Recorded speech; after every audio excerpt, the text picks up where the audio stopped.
네, 안녕하세요. 이번 발표를 하게 된 보아지 CP 구진모입니다. 우선 시간을 내주셔서 이 자리 함께 해주신 여러분께 감사의 인사를 전합니다. 그리고 저희의 발표 주제는 강학습을 이용한 주식 트레이딩 알고리즘입니다. 포렉스 주제로 주식을 하지 말라는 말을 한 30번 이상 들었고, 그 다음에 다른 주제를 찾아보라는 말을 한 50번 이상을 들었습니다. 하지만 저희는 청개구리이기 때문에 이 주식 투자에 있어서 데이터를 활용해봄에 이의를 두고 프로젝트를 진행을 하였습니다. 네, 발표를 시작하도록 하겠습니다. 네, 개요는 다음과 같습니다. 네, 가장 처음으로 저희는 강학습을 하기 전에 여러 다양한 주식 투자하는 방법들을 시도해봤습니다. 그리고 뉴스 기사 또한 활용해보고자 했습니다. 사실 이제 투자회사에서 사용하는 트레이딩 알고리즘은 공개가 되어 있지 않기 때문에 블랙박스 트레이딩 알고리즘이라고 불리는데요. 저는 그 블랙박스 부분을 한번 뜯어보고 싶어서 한번 이렇게 프로젝트를 시작하게 되었습니다. 그리고 마지막으로는 강학습을 적용한 트레이딩 알고리즘을 구현을 해봤습니다. 네, 인덱스는 다음과 같습니다. 기존의 주가 예측 방법을 우선적으로 소개해드리고, 그 다음에 강학습, 그 다음 백테스트랑 수익률, 그 다음 실전 트레이딩 순으로 이어지겠습니다. 네, 저희 그 강학습을 사용하기 전에 사용했던 주가 예측 방법입니다. 기존에 그리고 뉴스 데이터를 어떻게 활용했었는지, 그리고 왜 이러한 기존 방법들을 사용하면 안 되는지에 대해서 설명드리겠습니다.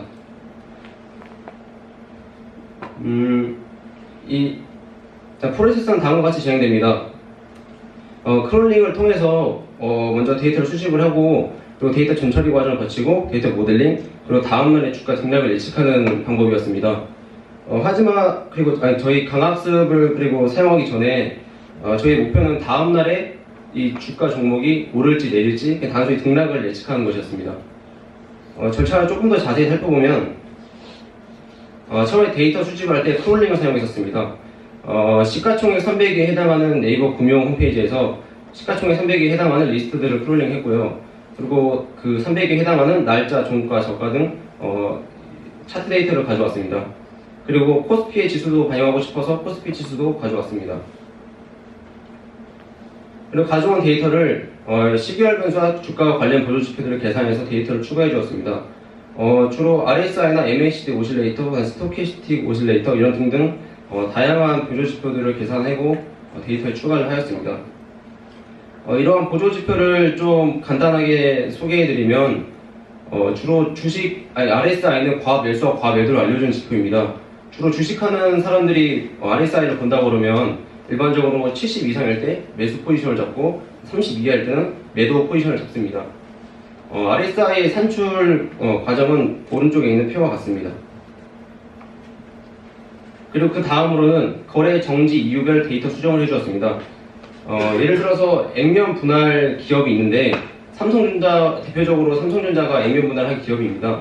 삼성전자는 1대 50으로 액면 분할을 실시했는데, 그럼 5천원이었던 가격을 100원으로 낮추고 거래액을 그만큼 늘리는 것입니다. 그래서 원래 삼성전자 주가가 249만원이었는데 액면 분할을 실시한 후에는 한 주당 5만원도 안 되는 가격으로 바뀌었기 때문에 많은 사람들이 더 많이 살 수 있게 되었습니다. 그래서 이러한 거래 정지 이유별 데이터를 수정을 해주었습니다. 그리고 타겟 데이터도 다음날의 주가 등락으로 추가를 해주었습니다. 이렇게 만들어낸 데이터 셋으로 이제 모델링을 돌렸습니다.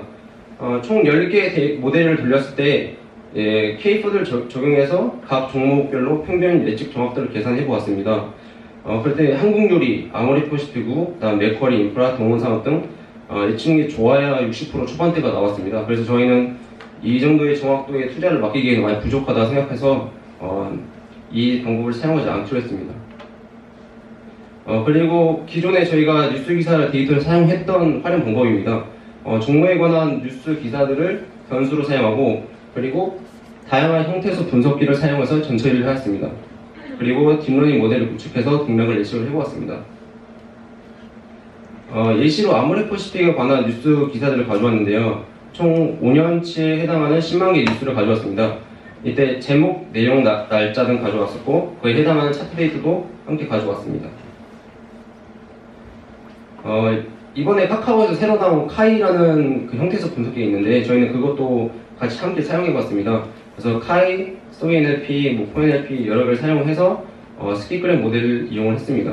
이 오른쪽에 있는 토크나이즈가 완료된 그 사진을 의미합니다. 그래서 이렇게 해서 결과가 어땠나? 좋지 않았습니다. 그 정확도가 50% 전후가 나옵니다. 형태소, 여러 개의 형태소와 모델들을 조합해서 평균 딥러닝으로 모델을 조합했을 때 등락 예측률이 50% 전후이기 때문에 이것도 사용할 수 없다. 그래서 결론적으로 왜 기존 방법은 사용하지 않았나에 대해서는 이제 매일 크롤링을 해야 한다는 비효율성이 있고 높지 않은 주가 등락 예측력이 있습니다. 실시간으로 떨어지는 것도 있고요. 그리고 뉴스를 왜 이렇게 활용하면 안 되나? 가장 큰 요인으로는 정확도가 낮고 로스값이 잘 떨어지지 않는다는 점이 있습니다. 그래서 앞으로 주식에 관심이 있거나 혹시 그 뉴스를 분석하실 분이 있으면 이러한 방법은 사용하지 않았으면 좋겠습니다. 그래서 저희는 대안으로 강화학습을 선택했습니다. 저희는 예측이 핵심이 아니라 그 상황에서의 최적의 행동을 수행하는 이제 강화학습을 주 핵심으로 삼았습니다. 그래서 저희는 주식 종목별로 각각 강화학습 모델을 생성했고요. 저희 목표는 안정적인 수익형 알고리즘을 목표로 삼았습니다. 프로세스는 다음과 같습니다. 기존의 크롤링을 이용하던 데이터 수집 방법을 API로 바꿨고, 그리고 전처리 과정을 거친 다음에 강화학습 모델링, 다음에 백테스트를 통해서 수익률을 확인한 다음에 실전 트레이딩 순으로 갔습니다. 이때 저희가 뉴스 데이터에 대해서 결과가 좋지 않아서 추가 옵션으로 폭락 방지 알고리즘을 한번 추가해봤습니다. 데이터 수집입니다. 저희는 이베스트 증권사의 싱 API를 이용했고요. API를 이용하기 위해서는 이베스트의 비대면 계좌를 개설하면 API를 무료로 쓸 수 있습니다. 그래서 그 크롤링의 좀 답답함이나 정적인 막 그런 거를 API가 많이 보완을 했는데요. 아래에 보시면 한 종목에 대한 일별 주가 데이터를 통신을 통해서 받아오는 장면을 보실 수가 있습니다. 그리고 다음 전처리 과정입니다. 거래정지 이유별 데이터 수정은 앞에와 같이 동일하게 해줬고요. 그리고 변수를 추가할 때 각 종목별로 다르게 해줬습니다. 예를 들어서 메리츠 화재는 코스피 지수와 볼린저밴드 등의 변수를 추가했을 때 좀 더 강학습의 효과, 그 수익률이 좋았고, KCC의 경우에는 ADX, DMI, 박스 지표 등을 추가했을 때 강학습의 좀 그 수익률이 잘 나왔습니다. 그래서 각 종목별로 변수를 다르게 추가하였습니다. 이제 강학습 모델링 파트입니다. 강학습을 잘 생소한 분들도 있으실 것 같아서 간단하게 설명해 드리면, 이제 강학습은 머신러닝 기법 중 하나로서 어떠한 환경에서 어떠한 행동을 했을 때 그게 이제 잘 된 행동인지 잘못된 행동인지 판단을 하고 보상을 줌으로써 스스로 시행착오를 해가며 하는 학습하는 분야입니다. 주로 에이전트, 환경, 행동, 보상이 있습니다. 이제 에이전트가 행동을 결정하면 환경은 보상을 제공합니다. 네, 저희의 모델링 강화학습 구조는 다음과 같습니다. 이제 에이전트, 행동, 환경, 보상이 있는데, 이제 에이전트는 행동을 수행하는 주체인 투자자 역할을 하게 됩니다. 그리고 행동은 저는 여기서 매수와 매도, 관망으로 설정을 했고요. 그리고 행동은 정책신경망으로 결정하되, 정책신경망은 투자를 진행하면서 발생하는 보상과 학습 데이터로 학습을 하게 됩니다. 여기 오른쪽에 보이시는 환경 데이터라는 것은 저희가 앞에서 만든 데이터를 의미하게 됩니다. 근데 이 데이터로 투자 손익을 계산하게 됩니다. 그리고 좀 더 쉽게 설명하기 위해서 아래에 그림을 넣어봤는데요. 이제 주식을 무작위로 매입과 매도를 하게 됩니다. 그때 이제 이익이 나면 성공이라고 판단을 하고 긍정적인 보상을 주게 되고, 손해가 나면 이게 실패구나 하고 부정적인 보상을 주게 됩니다. 그렇게 합된 그 모델을 가지고 정책신경망으로 매수와 매도 관망 타임을 스스로 결정하게 됩니다. 많은 분들이 저한테 질문을 많이 주셨던 것 중에 하나가 이제 수수료 부분인데, 사실 주식을 하시는 분이면 아시겠지만 그 수수료 면제 그 이벤트가 꽤 많습니다. 그걸 찾아보면 뭐 키움증권에서도 수수료 면제 이벤트도 하고 있고, 그래서 저희는 수수료를 고려하지 않았었는데 이번 발표에서는 수수료를 다음과 같이 그 지정을 해서 진행을 했습니다. 그래서 매도 수수료와 매수 수수료는 0.015%를 설정하고 거래세는 0.3%를 설정해서 트레이딩을 했습니다. 저희 뒤에 학습 결과를 알기 위해서 용어를 좀 알고 가시면 좀 편하실 것 같은데, 제가 가장 처음으로는 PB가 있습니다. PB라는 거는 포트폴리오 밸류입니다. 주식 잔고 곱하기 현재 주가 더하기 현금 잔고인데, 쉽게 말해서 그 주식에 가지고 있는 내 자산이라고 이해하시면 편하겠습니다. 저희의 투자의 목표는 이러한 PB를 높이는 것입니다. 그리고 탐험, 익스플로레이션이 있는데, 이것은 무작위로 행동을 결정하는 것을 의미합니다. 한 에포크에서 경험을 얻어야 되기 때문에 무작위로 행동을 해야 되는 것을 탐험이라고 불립니다. 그래서 이러한 탐험을 비율을 정하는 게 입실론 탐험률입니다. 예를 들어서 에포크 1에서 탐험률을 50% 설정하게 되면 그 투자의 50%를 무작위로 매수와 매도를 하게 됩니다. 그리고 보상 규칙이 있습니다. 강학습을 진행하면서 학습 수익 여부를 결정할 기준이 되는데요. 저희는 손익률을 3%로 설정했습니다. 저희는 애초에 목표가 안정적인 수익형 알고리즘이기 때문에 좀 낮게 3%로 설정했고요. 이익률 3% 달성하면 이전에 행했던 투자들이 긍정적이었다고 학습하게 됩니다. 그래서 할인율 디스카운트는 먼 과거의 결정일수록 좀 가치를 깎아내리는 것을 의미합니다. 그리고 다음으로는 지연 보상 판단이라는 말이 있습니다.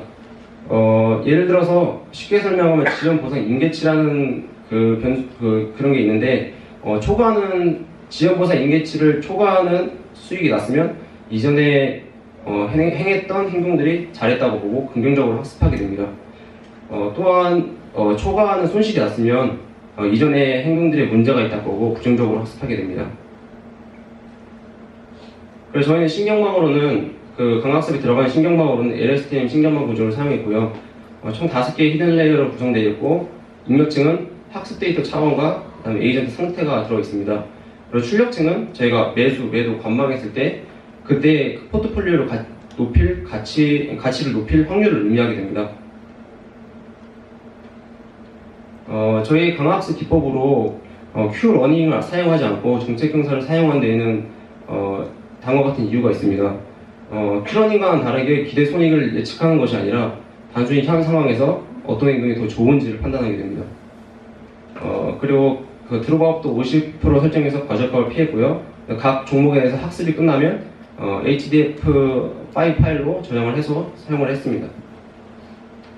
이제 학습 결과입니다. 가장 첫 번째 예시로 아모레퍼시피를 가져왔습니다. 이거는 3년 반의 데이터를 학습을 시켰고요. 처음에 에포크일 때 보시면 입실론이라는 게 0.5가 보이시죠? 이게 50% 탐험률이 50%라는 뜻입니다. 그래서 50%로 절반을 무작위로 매수와 매도를 한다는 뜻입니다. 그랬을 때 654번 중에 322번을 무작위로 투자를 했고, 다음에 146번에 매수, 160번에 매도, 다음 348번에 관망을 했습니다. 이때 첫 번째 에포크에서는 마지막 날에 그 손실이 1000만원을 시작했을 때 680만원으로 손실이 굉장히 많이 났습니다. 하지만 학습을 시키고 나서는 총 1473만원으로 470만원의 그 수익을 올리는 것을 볼 수가 있습니다. 다음은 동원산업입니다. 동원산업 주가 같은 경우에도 처음에 에포크 때는 900만원으로 100만원 손실로 시작해서 그다음에 그 에포크가 100일 때는 1190만원으로 190만원의 손익이 나는 것을 볼 수가 있습니다. 이제 이 완성된 학습된 모델을 가지고 백테스트랑 수익률을 한번 확인해 보았습니다. 아모레퍼시픽의 백테스트 기간은 2018년 9월 1일부터 2019년 1월 15일까지 진행을 했습니다. 이때 탐험률은 당연히 0%로 들어가고 무작위로 하지 않고 정책신경망에 의해서만 매수와 매도를 하게 됩니다. 그때 89번의 매수, 그 다음 79번의 매도, 그리고 6번의 관망을 하게 됩니다. 이때 1000만원의 1000만원으로 9월 1일날 시작해서 마지막 2019년 1월 15일날 1108만 6천원이 나왔습니다. 결론적으로 6개월에 10.86% 수익이 나는 아모레퍼시픽 강학습 모델이 만들었다고 볼 수가 있습니다. 이 오른쪽 위에 그래프를 보시면 빨간 색깔과 파란 색깔이 있지 않습니까? 파란 색깔은 매도를 했다는 그 뜻이고 빨간 색깔은 매수를 했다는 뜻입니다. 다음 동원산업입니다. 동원산업은 6개월에 6% 수익이 나는 동원산업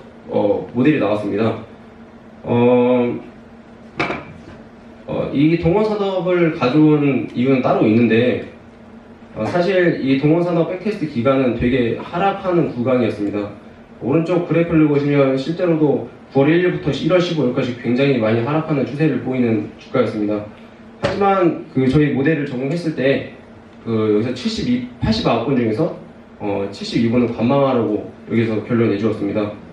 그 뜻은 하락 구간에 매수와 매도를 하지 말고 그냥 지켜보라는 뜻입니다. 이랬을 때 6% 수익이 나오는 동원산업 모델이 나왔습니다. 저는 여기에서 아까 전에 얘기했던 폭락공지 알고리즘 좀 추가를 좀 해보았습니다.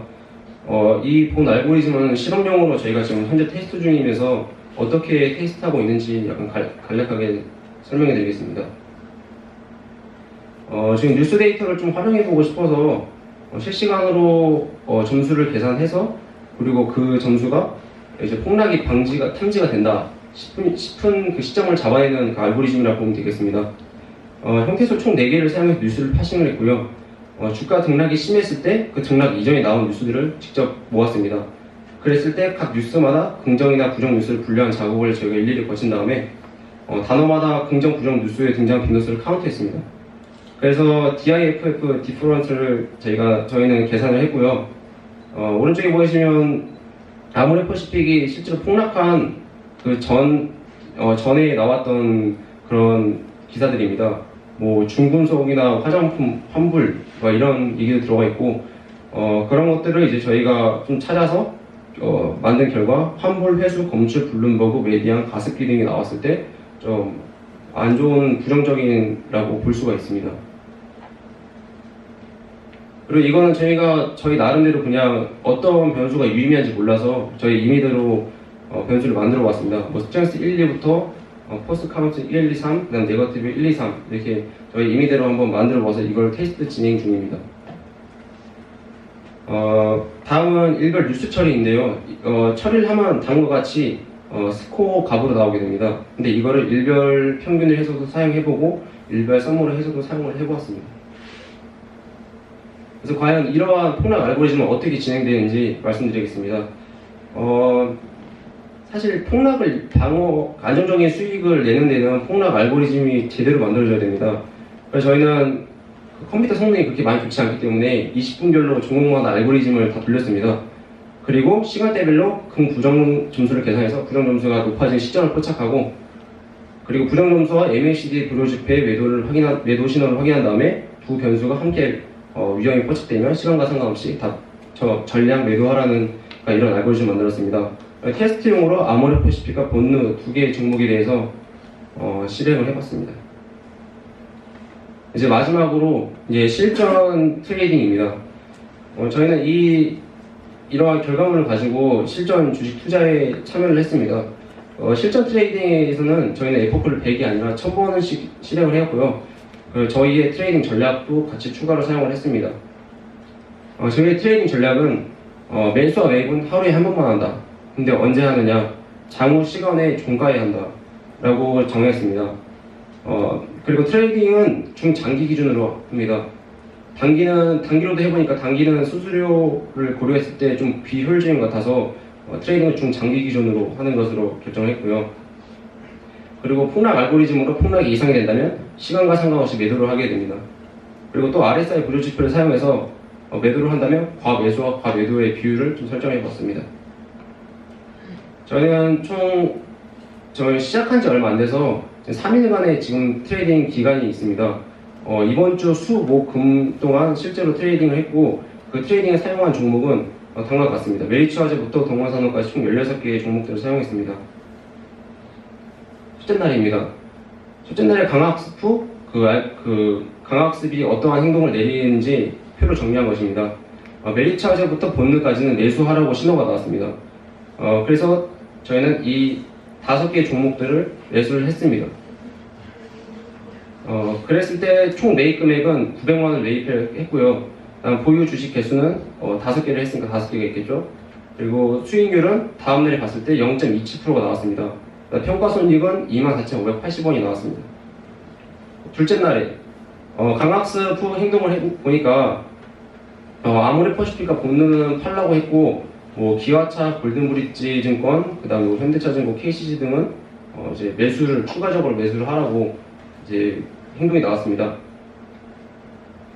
하지만 그 아모레퍼시픽을 제가 아까 강학습 폭락 알고리즘을 만들었지 않았습니까? 그래서 그게 잘 작동하는지 보고 싶어서 여기서는 팔지 않았습니다. 그리고 두 번째 날 투자 현황을 보면 아까 900만 원에서 2,100만 원 정도를 더 매수를 했고요. 그때 본론은 팔았고 총 보유 주식 개수는 10개를 갖고 있습니다. 이때 수익률이 0.64%가 나왔습니다. 평가손익은 19만 원이 나왔고요. 네, 이제 바로 어제까지 제가 트레이딩을 했는데 어제 결과는 아모레퍼시픽만 팔라고 하고 나머지는 다 지켜보라고 하는 그런 결과가 나왔습니다. 사실 아모레퍼시픽을 팔았어야 되긴 하지만 폭락 알고리즘이 좀 잘 작동하지 않아서 계속 위험 신호를 안 보내서 제가 못 팔았습니다. 그래서 이 투자 현황을 살펴보면 총 매입 금액은 똑같이 2,989만 원이고 그다음에 평가 손익은 32만 4천 원, 수익률은 1%가 나왔습니다. 여기 수익률을 보시면 10개 종목 중에 7개가 좀 수익이 3% 이상대의 수익을 나는 것을 좀 확인할 수가 있습니다. 제 결론 및 한계점입니다. 제 결론은 등락 예측이 목표인 기존 주식 방법은 사용하지 마십시오. 그리고 주식 트레이딩에는 강학습을 좀 이용해 볼 것을 권고합니다. 그리고 학습 기간이 저는 무조건 길면 좋을 줄 알았는데 사실 그런 것만 아니더라고요. 그래서 학습 기간이 길다고 절대 좋은 건 아니다 라는 것이 있고, 그리고 앞에서 학습 결과에서 나온 백테스트의 수익률은 절대로 반복되지 않습니다. 수익이 난다고 학습의 백테스트 결과가 나왔지만 실제 투자에서는 이 백테스트의 수익률을 따라가지 않을 수도 있고 하기 때문에 투자를 할 때 강학습의 결과를 좀 참고로 사용하시면 좋을 것 같습니다. 다음은 한계점입니다. 저희 목표는 안정적인 수익이 우선이기 때문에 저희는 처음에 목표를 1년에 3%에서 4%를 잡았습니다. 은행 금리보다는 높이자라는 그런 목표를 가지고 시작했고요. 그러기 위해서는 폭락을 잘 탐지를 해내야 됩니다. 하지만 앞에서 봤듯이 아모레퍼시픽 같은 경우에는 폭락에도 신호를 보내지가 않는 상황이 발생을 했습니다. 그래서 앞으로 이거 트레이딩에 관심 있으신 분은 폭락공시 알고리즘을 제대로 만들어서 추가를 해야 된다고 말씀드리고 싶습니다. 네, 감사합니다.